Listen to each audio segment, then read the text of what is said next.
함께 보시겠습니다. 장래에 자기를 위하여 좋은 터를 쌓아 참된 생명을 취하는 것이니라. 아멘. 여러분들 가운데 어떤 분들은 오늘 설교 제목을 보시면서 아직도 돈 얘기할 게 남아있나 이렇게 생각하실 수도 있습니다. 저도 이 부분을 설교해야 되나 말아야 되나 살짝 고민을 하게 됐습니다. 왜냐하면 이제 헌금에 대한 이야기를 좀 하려고 하기 때문에 그렇습니다. 제가 유스 때 저희 부모님이 예배 다녀오신 후에 이제 집에서 오늘 목사님이 또 헌금 설교하셨어 뭐 이러면 뭔가 이렇게 분위기가 좀 안 좋고 설교할 때 헌금 얘기를 하면 안 되는구나 어떤 그런 느낌을 받았었습니다. 그리고 그 이후에 제가 이제 신학교 다니면서 전도사로 사역을 처음 시작하던 교회에 부흥사 목사님이 오셨는데 본문은 전혀 관계 없는데 다른 데 읽으시고 헌금하라고 하는 어떤 그런 설교를 들으면서 설교 때 헌금 설교는 하면 안 되겠구나, 저렇게 설교는 하지 말아야 되겠다, 그러면서 제 머릿속에 이제 헌금 설교는 하면 안 되는 그런 설교로 좀 남아 있었습니다. 그래서 제가 헌금을 하라는 설교를 한 적은 제 기억 속에는 한 번도 없었던 것 같습니다. 그런데 여러분들과는 헌금에 대한 이야기를 좀 해야 하고 싶은 그런 마음이 생겼습니다. 그렇게 마음을 먹은 한 세 가지 이유가 있는데요. 첫째는 성경이 헌금에 대해서 이야기를 하기 때문에 그렇습니다.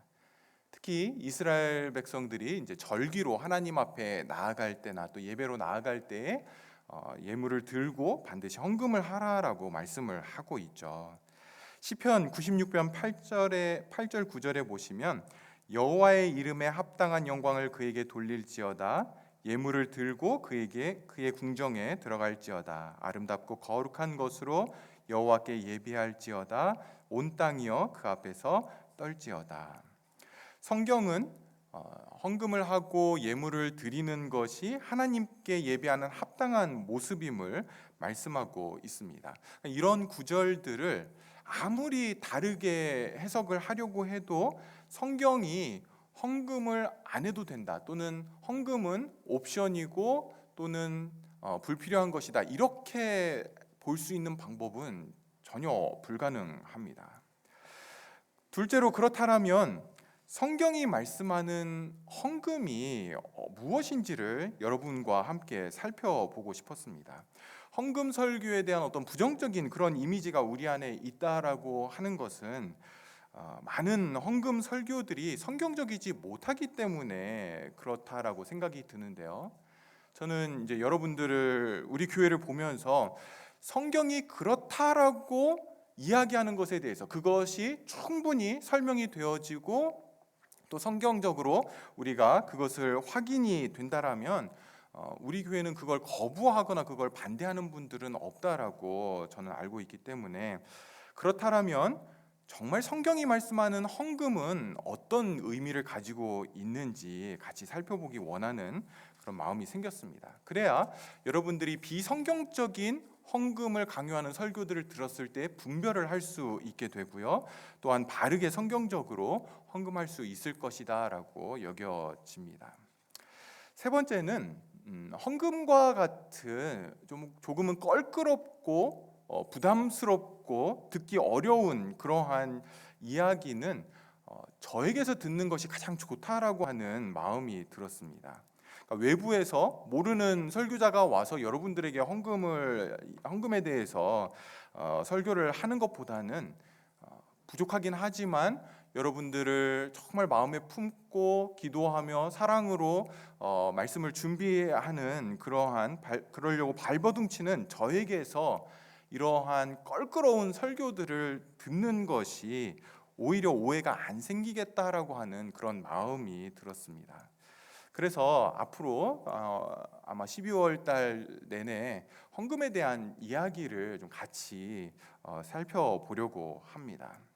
제가 헌금에 관한 설교를 준비하면서 성경과 함께 참고 서적으로 두 권을 제가 보고 있습니다. 하나는 이제 팀 켈러 목사님이 쓰신 내가 만든 신이라고 하는 이런 책인데요. 저희 교회 도서부에 있는지 모르겠어요. 제가 신청을 한 것 같기도 한데 제가 한번 살펴보도록 하겠습니다. 근데 여러분들이 있으면 좀 읽으시면 좋겠고요. 또 하나는 이제 김영익 목사님이 쓰신 은혜와 돈이라고 하는 그런 책입니다.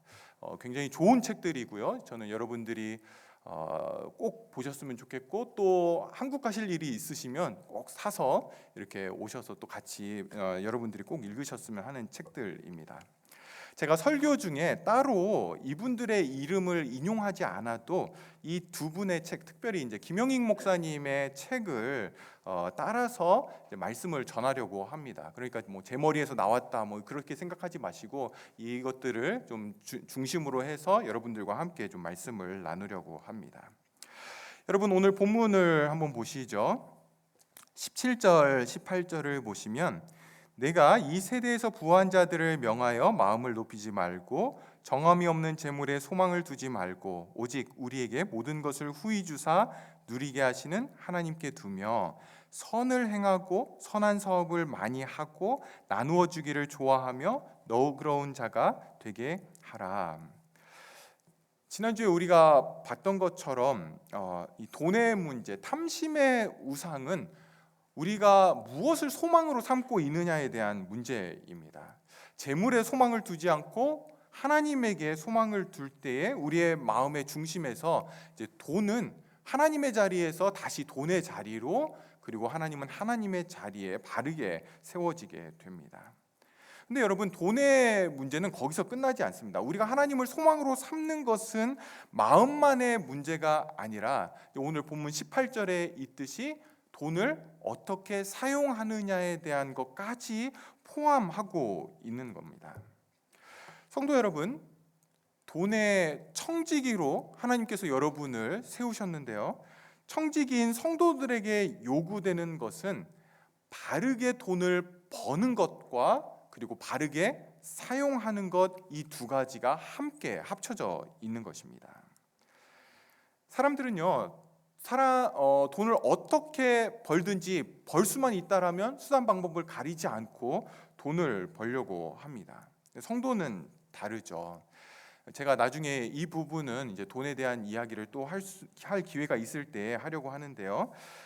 돈을 버는 것에 대한 가장 기본적인 성경의 원칙만 좀 보고 넘어가도록 하겠습니다. 여러분, 데살로니가 후서 3장 10절에서 12절을 보시면 바울이 이렇게 이야기를 합니다. 우리가 너희와 함께 있을 때에도 너희에게 명하기를 누구든지 일하기 싫어하거든 먹지도 말게 하라 하였더니 너희가 들은즉 너희 가운데 게으르게 행하여 도무지 일하지 아니하고 일을 만들기만 하는 자들이 있다 하니 이런 자들에게 우리가 명하고 주 예수 그리스도 안에서 권하기를 조용히 일하여 자기 양식을 먹으라 하노라.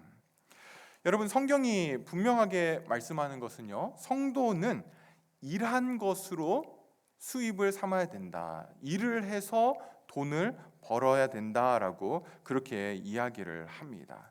그런 면에서 불로소득, 노동의 대가가 아닌 그러한 소득은 성도들에게 허락된 수입이 아닙니다. 여기서 이제 불로소득이라고 할 때 뭐 어떤 은행 이자, 뭐 보험에 들고 있는 것, 여러분 이런 것을 말하는 것이 아닙니다. 일한 것으로 얻은 소득을 아무것도 아닌 것처럼 만드는 수입, 그것을 불로소득이라고 부르고 있는 겁니다. 예를 들어서 복권과 같은 것들 있죠. 또 어떤 뭐 스포츠 베팅 그런 거, 여러분 이런 것들은 성도가 할 것이 못 됩니다. 주식 투자, 건전하게 기업에 투자하는 것, 그런 걸 막는 것은 아닙니다. 그런 것들은 권장하고 또 격려할 일이지만 어떤 대박을 얻기 위해서 주식 투자를 한다라는 것, 성도에게 적절하지 않습니다. 부동산 투기, 이것도 적절하지 않습니다. 이제 에드먼턴의 집값이 오른다라는데 몇 채 좀 사놓을까? 여러분, 그렇게 하면 집값이 계속 오르고, 그리고 서민들은 또 어려운 사람들은 계속 살기 어려워지게 되겠죠. 성도들은 그렇게 하면 안 됩니다. 우리가 계속해서 보아온 것처럼 여러분이 살 수 있는 집 하나가 있다라면 그것으로 자족하면 됩니다. 나 집 2채 있는데, 3채 있는데, 이런 분들 계신가요? 잘 정리를 하시든지 아니면 그 이상, 한 채 이상 소유하고 계시다라면 여러분들이 시세보다 훨씬 더 저렴하게 어려운 사람들을 섬긴다라고 하는 그런 마음을 가지고, 또 시세에 따라서 렌트를 막 올리지 마시고 성도답게 그들을 섬기는 마음으로 렌트를 저렴하게 주신다라면 그건 저는 허락할 수 있을 것 같습니다. 여러분, 어떤 원리인지 아시겠죠? 성경은 하나님 나라의 백성들이 그들이 일한 것으로, 땀을 흘린 것으로 소득을 얻기를 기대하고 있습니다. 왜 그럴까요? 우리는 선하신 하나님을 신뢰하기 때문에 그렇습니다. 우리의 모든 기쁨과 만족, 우리의 모든 필요는 하나님이 채우신다라는 것을 우리는 고백하고 있는 자들입니다. 하나님께서는 그의 백성들이 그냥 단순히 입술로만 그렇게 고백하는 것이 아니라 돈을 사용하는 데 있어서도, 돈을 버는 데 있어서도 그렇게 그 믿음들이, 그 신앙 고백이 그 돈을 버는 것에서도 드러나기를 원하시는 거죠. 오늘 우리가 살펴보고 싶은 것은 이제 돈을 사용하는 것에 대한 것입니다. 언제나 하나님은 그의 백성들에게 돈을 버는 것과 돈을 사용하는 것 모두 다 하나님의 뜻대로 하기를 원하십니다.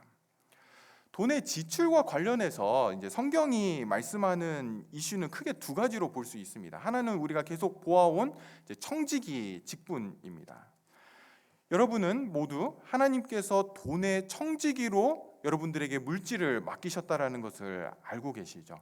그래서 주인의 뜻에 맞게 우리는 그 물질을 사용을 해야 됩니다. 지출과 관련해서 성경이 말하는 2번째 부분은 이제 헌금에 대한 부분입니다. 많은 분들이 헌금과 관련해서 어느 정도 부정적인 그런 경험들을 가지고 있는데요. 그것은 우리의 죄성으로 인한 것이기도 하고요. 또 앞에서 말씀드린 것처럼 성경이 말씀하지 않는 방식으로 헌금을 강요한 목회자들의 문제이기도 합니다. 성경에는 헌금에 관한 어떤 모범적인 이야기들이 여러 등장을 합니다. 예수님 당시에 자기의 생활비 전부였던 그 2렙돈을 헌금한 그 과부의 이야기도 있고요. 또 초대교회 때 교회 안으로 성도들이 몰려 들어오면서 이제 가난한 성도들을 위해서 사용하도록 자기의 밭을 팔아서, 그러니까 자기의 비즈니스를 정리해서 그 돈을 제자들 앞에, 발 앞에 놓았던 그러한 이야기들도, 초대교회 성도들의 이야기도 있습니다. 근데 오늘 저는 이제 남은 시간 동안 여러분과 함께 살펴보기 원하는 헌금 이야기가 있는데, 그것은 다윗에 대한 이야기입니다. 오늘 맥체인 성경 읽기를 통해서 여러분이 이미 읽으신 분도 있으시고 또 읽으셔야 되는 부분이기도 한데요. 역대상 29장 10절 이후에 보시면 다윗의 감사 기도가 기록되어 있습니다. 우리가 성경을 좀 같이 찾아서 보시면 좋을 것 같은데요. 여러분, 역대상 29장을 한번 펴보시죠.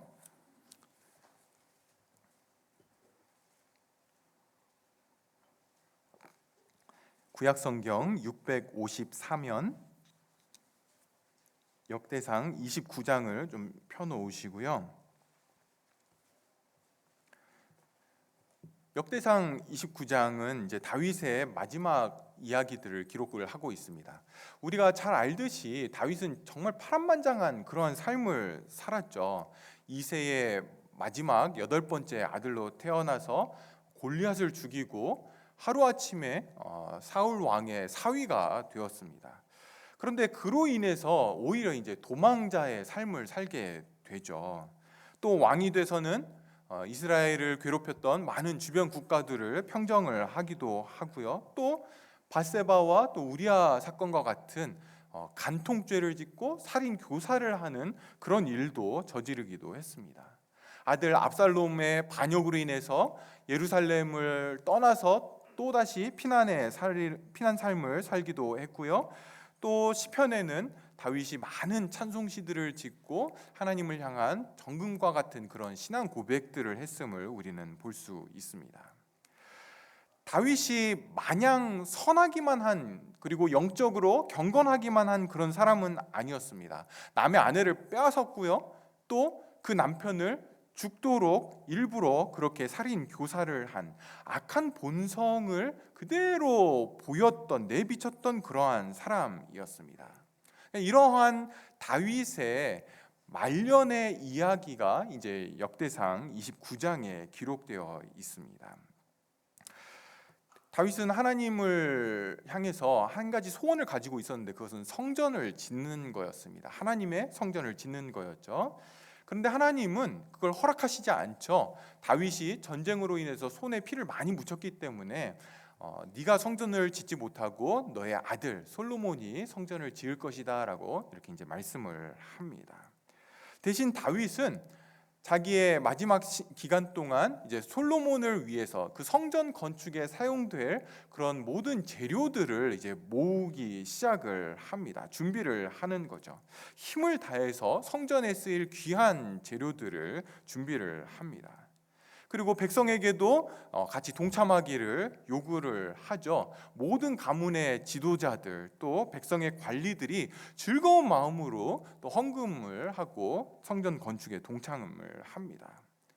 그것을 본 백성들은 보석을 가지고 있는 모든 사람들이 자기의 보석을 또 성전 건축을 위해서 쓰도록 그렇게 자원해서 드리는 일도 있었습니다. 이런 모든 성전 건축을 위해 준비하는 이 모든 일들이 다윗과 그의 백성들에게 큰 즐거움과 기쁨이 되었습니다. 그리고 나서 이제 역대상 29장 10절부터 다윗의 감사의 기도와 찬양이 기록이 되고 있는데요. 여러분 11절부터 한번 보도록 하겠습니다. 여호와여, 위대하심과 권능과 영광과 승리와 위엄이 다 주께 속하였사오니 천지에 있는 것이 다 주의 것이로소이다. 여호와여, 주권도 주께 속하였사오니 주는 높으사 만물의 머리이심이니이다. 부와 귀가 주께로 말미암고 또 주는 만물의 주제가 되사 손에 권세와 능력이 있사오니 모든 사람을 크게 하심과 강하게 하심이 주의 손에 있나이다. 우리 하나님이여, 이제 우리가 주께 감사하오며 주의 영화로운 이름을 찬양하나이다. 나와 내 백성이 무엇이기에 이처럼 즐거운 마음으로 드릴 힘이 있었나이까? 모든 것이 주께로 말미암았사오니 우리가 주의 손에서 받은 것으로 주께 드렸을 뿐이니이다. 성도 여러분, 이때 다윗과 이스라엘 백성들이 하나님께 성전 건축을 위해 드린 헌금의 양은 어마어마했습니다. 금만 300톤 정도 그렇게 드렸다고 합니다. 그러니까 1톤 트럭 있죠? 그 1톤 트럭을 300대를 나열해서 거기에다가 금으로 가득 채운 만큼 이때에 헌금이 성전을 위해서 드려지게 됐습니다. 누군가가 이걸 대략 오늘날로 환산하면 한 20조 정도 된다, 뭐 이렇게 이야기를 하는데, 뭐 금값이 계속 오르고 있으니까 뭐 계속 늘어나겠죠. 근데 여러분, 헌금한 그 양도 어마어마하지만 이 역대상 29장 성경을 기록하고 있는 이 기자가 초점을 맞추고 있는 것은 그 헌금의 양이 아니라 사실은 그 헌금을 한 다윗의 마음이었습니다. 그러니까 하나님이 받으신 것은 다윗과 백성의 지도자들 또 백성들의 마음이라는 거죠. 그들의 헌금에는 하나님을 향한 그들의 마음, 소망 또 그들의 사랑이 담겨져 있었습니다. 특별히 이제 다윗이 그랬습니다. 여러분, 다윗은 역대상 29장에서 이제 끝에 가면 나이가 많아 죽었다라고 이제 기록을 하고 있습니다. 그러니까 역대상 29장은 다윗의 마지막 사건을 지금 기록을 하고 있는 거죠. 우여곡절이 많았던 그런 인생, 파란만장한 그러한 인생, 간통을 행하고 또 살인 교사를 했던 그러한 다윗이 그의 생의 마지막 장면을 성경은 하나님께 감사하고 그리고 찬양하는 것으로 끝맺었다라고 그렇게 지금 보여주고 있는 거죠. 어떻게 그게 가능했습니까? 다윗에게는 열망이 있었는데, 다윗에게 갈망이 하나 있었는데 그것은 바로 하나님이었기 때문이다라고 이야기를 하는 겁니다. 그렇게 결국은 자신의 생을 이렇게 마무리할 수 있었던 것, 하나님께 감사와 찬양으로 마무리할 수 있었던 것, 그것은 다윗 안에 하나님을 향한 갈망이 있었기 때문에 그렇다라는 거죠. 여러분, 지난주에 우리는 성경이 굉장히 심각하게 경고하고 있는 부하려고 하는 마음, 돈을 사랑하는 마음, 이러한 것들로부터 벗어나는 길은 하나님을 향해 소망을 갖는 것이다 라고 이야기를 했습니다. 재물에 소망을 두지 않고 하나님께 소망을 두는 것이죠. 여러분, 소망을 하나님께 둔다라는 것을 다르게 말하면 하나님을 열망한다라는 것입니다. 그것을 다르게 말하면 하나님을 갈망한다라는 것입니다. 여러분, 만약 우리가 불치병이 걸렸는데 시간이 좀 지나면서 치료제가 개발이 되었다라는 그런 소식을 듣는다라면 우리는 그 치료제에 소망을 두겠죠. 병이 나을 수 있는 소망이 그 치료제에 있게 됩니다. 그러면 어떻게 되죠? 그 치료제를 얻기 위해서 그 치료제를 향한 어떤 열망, 갈망이 생기게 되겠죠. 여러분, 하나님께 소망을 둔다라고 하는 것은요, 나의 기쁨과 나의 행복과 나의 만족이 다 하나님께 있다라는 것인데, 그렇게 될 때에 우리는 하나님을 갈망하게 됩니다. 하나님을 열망하게 되는 거죠. 우리 안에 굉장한 하나님을 만나고 싶은, 하나님을 얻고 싶은 그러한 소원이 생기게 됩니다. 존 파이퍼 목사님은 그것을 Desiring God이라고 하는 책에, 하나님을 열망하라라고 하는 그런 책에다가 그것이 얼마나 성도들에게 중요하고 이것이 성도의 본질임을 이야기를 하고 있는데요. 성도의 본질은 바로 이 하나님을 열망하는 것입니다. 하나님을 갈망하는 것, having a great desire for God, 이것이 성도의 본질인 거죠. 다윗은요, 시편을 통해서 이것을 끝없이 우리에게 보여줬고 또 노래했던 그러한 인물이었습니다. 그리고 오늘 역대상 이 29장은 한 사람이 하나님을 갈망하고 열망할 때에 그의 인생의 결론이 무엇인지, 그의 마지막이 어떻게 드러나는지를 보여주고 있습니다. 너무나 고귀하고 아름다운 모습을 보여주고 있는 거죠. 돈의 많고 적음에 대한 것이 아니라 왕이 됐느냐 또는 그렇지 못하느냐, 권력을 가졌느냐, 성공했느냐, 이런 것에 대한 것이 아니라 하나님을 소망으로 삼고 그 하나님을 열망하고 갈망하는 한 사람의 마지막 결론의 모습인 거죠. 다윗처럼 그렇게 하나님께 감사의 기도를 드리고 찬양으로 정말 하나님을 기뻐하면서 그의 생을 마감할 수 있다라면 그것보다 더 성공한 인생은 없습니다. 그렇다면 다윗이 이렇게 하나님을 열망하고 갈망할 수 있었던 것은 무엇 때문입니까? 아이고, 다윗이기 때문에, 다윗은 믿음의 용사잖아요, 그렇기 때문입니다 라고 한다면 우리는 할 말이 없겠죠. 우리는 뭐 그렇게 믿음이 좋지 않으니까.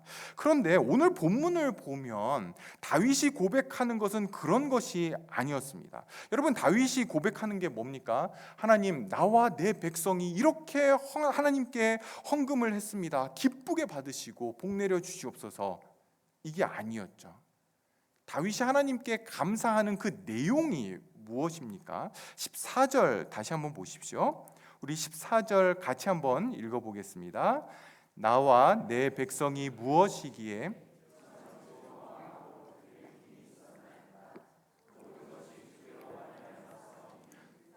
주의 손에서 받은 것으로 주께 드렸을 뿐이니이다. 여러분, 이 고백의 핵심이 무엇입니까? 내가 하나님께 뭘 드렸느냐, 내가 하나님께 얼마만큼 헌금했느냐, 여기에 있지 않고 우리가 헌금할 때마다 함께 찬양하는 것처럼 모든 것이 주께로부터 왔다라는 것, 주님으로부터 받은 것에서 내가 드리는 겁니다. 금 300톤의 헌금이 자신의 헌신이나 희생이 아니라 그것은 하나님의 은혜를 고백하는 것이었습니다. 모든 것이 다 하나님의 것인데, 나에게 온 것은 다 하나님이 주신 것인데 그것에서 일부를 드리는 것입니다 라는 것이죠. 여러분, 모든 인생들은 어느 누구도 죄악된 본성에서 벗어나서 살 수 있는 사람은 없습니다. 성경이 말씀하듯이 어느 누구도 스스로 하나님을 찾은 사람도 없고, 찾아간 사람도 없고, 찾는 사람도 없고, 하나님께 감사하거나 하나님에게 합당한 영광을 돌려드리는 사람은 없습니다. 다윗은요, 그것을 깊이 깨달았던 사람입니다. 자신의 죄성을, 자기가 얼마나 심각한 죄인인지를 깊이 있게 안 사람이죠.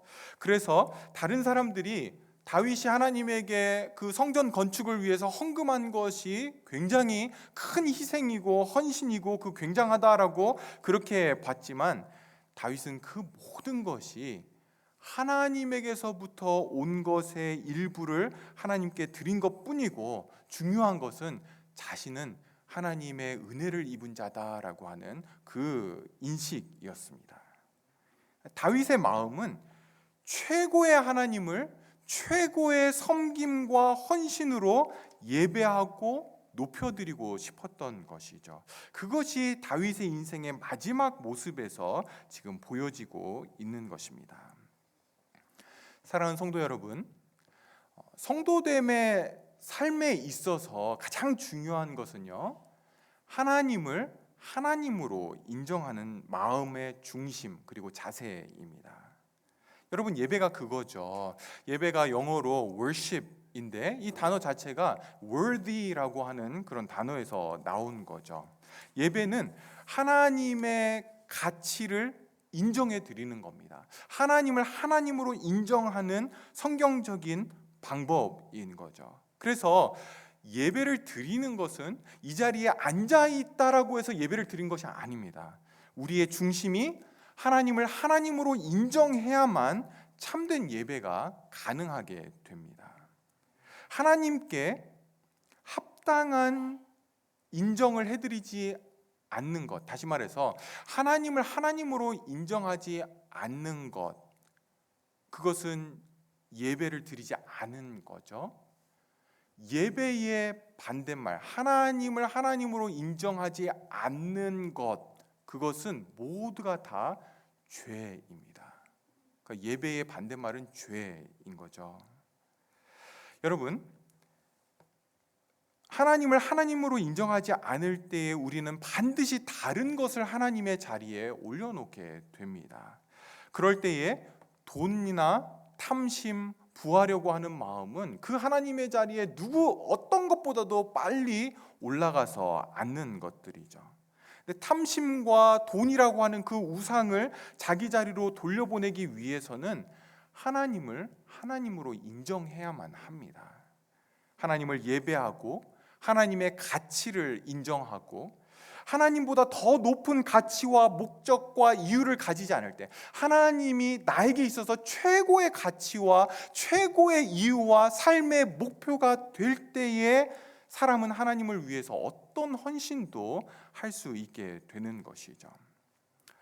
그렇다면 이제 중요한 것은요, 저와 여러분이 하나님을 하나님으로 인정하고 있는지 그렇지 않은지 어떻게 확인할 수 있습니까? 오늘 우리가 보려고 하는 이 역대상 29장에서 이 다윗의 고백에서 우리는 두 가지 중요한 것을 발견할 수 있는데요. 하나님을 하나님으로 인정하는 사람은 반드시 첫 번째로 하나님의 주권을 인정하게 됩니다. 여러분, 역대상 29장 11절 12절 보십시오.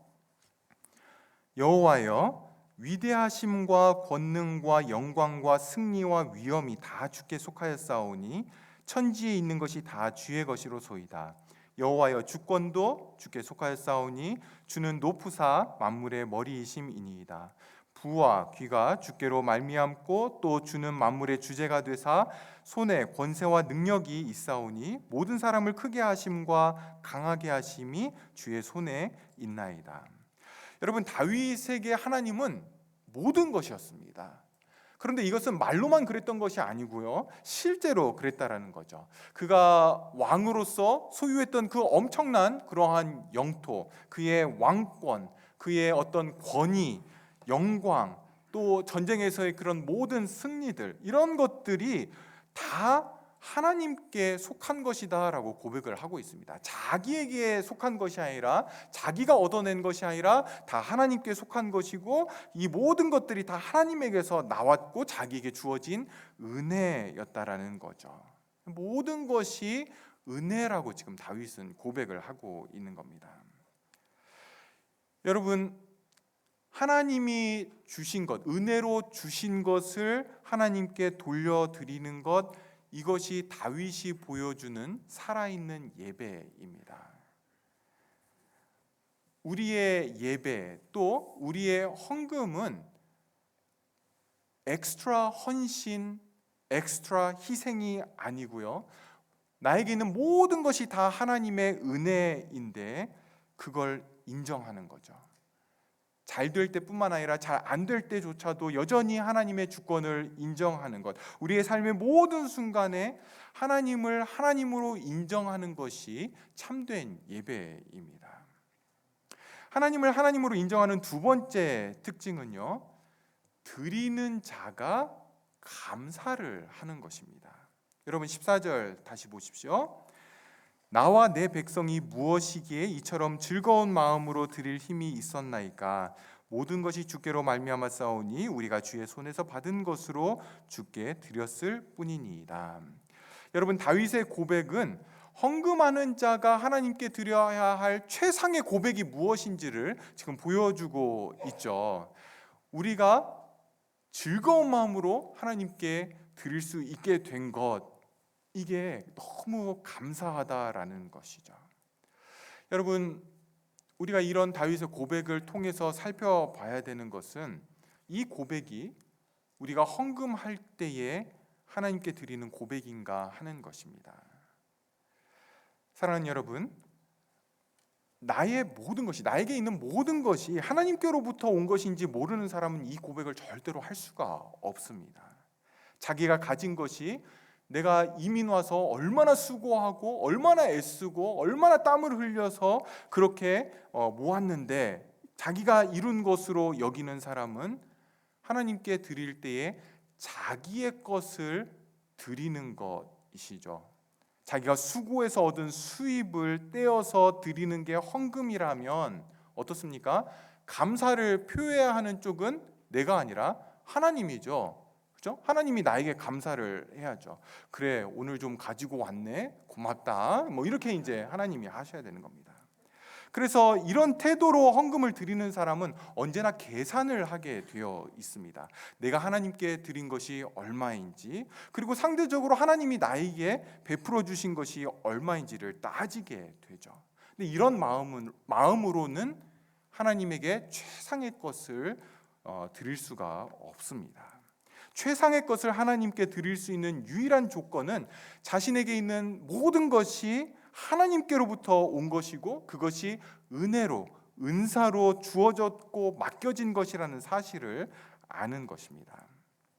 여러분, 로마서 11장 35절 36절에 보시면, 누가 주께 먼저 드려서 갚으심을 받겠느냐, 이는 만물이 주에게서 나오고 주로 말미암고 주에게로 돌아감이라, 이렇게 말씀을 하고 있습니다.